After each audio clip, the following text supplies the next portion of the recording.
Shabbat Shalom, everyone. This Shabbos is a very special Shabbos. Tonight we celebrate the holiday of Tu B'Av, the 15th of Av, in which it says there was no greater holiday in the Torah than Tu B'Av. Tu B'Av, most people don't even know about this holiday. Well, it's one of the reasons why we celebrate an annual white party. This will be our 10th annual white party at Rooftop, in which we make many shidduchim, many people get together, because it says on the 15th of Av, a number of things happened. One of them is that the maidens of Jerusalem, they would all go out in white, and the men would go out to meet them. And the reason why they would all wear white is like this: nobody should look at a woman differently because one has Prada or Gucci or something unique clothing, but that they all looked exactly the same. To think about what's a relationship's all about, what's internal. There was another couple of aspects that was about closure. For example, closure of the burial of the people in Beitar. So on the 9th of Av, one of the things that happened was that the Jewish people, Beitar was destroyed by the Romans, and they didn't allow them to bury them. Only 7 years later did they allow them to come in and bury the people of Beitar. There was also mixing of the tribes, and so prior to the 15th of Av, the tribes weren't allowed to intermarry because of issues with transferring of property, and the 15th of Av was abolished. So it's about unity, and the same thing with the tribe of Binyamin, as well as the last and final thing, which is the most interesting, and that is the breaking of the axes. And so on the 15th of Av, they would break the axe. What was a great celebration? What was the great celebration of breaking of the axes, and what are we talking about? And so in the Holy Temple, they would use wood on the altar for the fire that was on the altar. Now this wood was only allowed to be used, wood that was up to the 15th of Av, because in Israel, this moment is when the rainy season starts to begin.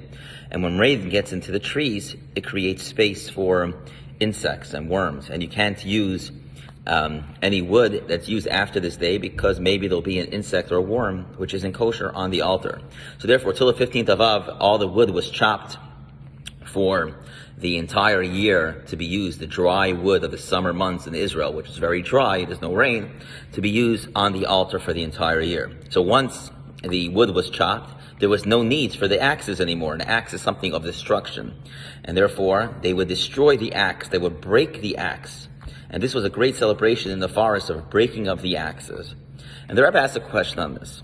What is everything that is here has some type of connection.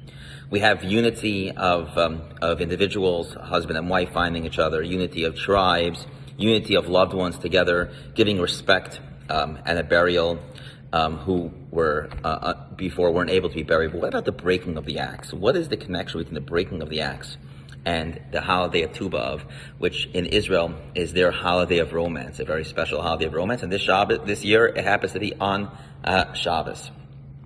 And the answer the Rebbe explains is something very unique. It teaches us the power of how to have a successful relationship. And that is that we don't celebrate the first time that the wood was brought to Jerusalem. And we don't celebrate the first time when the fire was lit on the altar. We don't celebrate when the sacrifices were brought. But we're celebrating the breaking of the axe, which happens far away in the forest, where nobody sees, and there's no recognition. It's for the wood chopper, not the Kohen who's bringing the sacrifice on the altar. And it teaches us the power of having a successful relationship. Tu B'Av teaches us about the depth of a relationship. It shouldn't be external. It shouldn't be something just about our clothing, and that's why we are white. But something even deeper than that. To have a successful marriage, to have a successful relationship with a loved one, is about ready to be giving up ourselves, ready to be giving up without recognition. We're not giving recognition to doing something for our wives. We're not even getting brownie points and bringing the wood into the altar. It's for the wood chopper in the middle of the forest. It's somebody that nobody knows. And he's the one that's celebrating on the 15th of Av. To teach us a true relationship needs to have love for one another where there is no recognition, where there is no benefit, where there is no gain, but just for the pure fact that we love each other. And that's what a deep and successful relationship represents. Someone who's always trying to outshine his partner, her partner, and trying to do things only to get brownie points or to get, or for a certain reason. When those reasons end, the relationship is not there. But if someone is willing to do something without even their spouse knowing, without even their loved one knowing, just because it's them, that is the deepest relationship of love. And so the wood chopper is celebrating in the middle of the forest where nobody sees him and nobody knows him.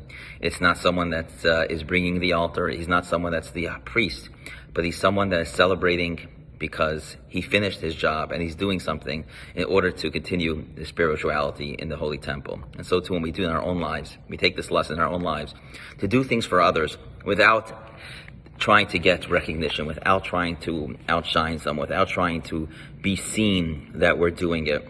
As we just finished the 9 days, and we talk about ahavas chinam, senseless love. When we do something just out of love and not for any other purpose, that is when we get the true reward and the true depth. Shabbat shalom, everyone. We'll see you tonight, 7:30, tomorrow, 10:15, and Sunday night at our white party.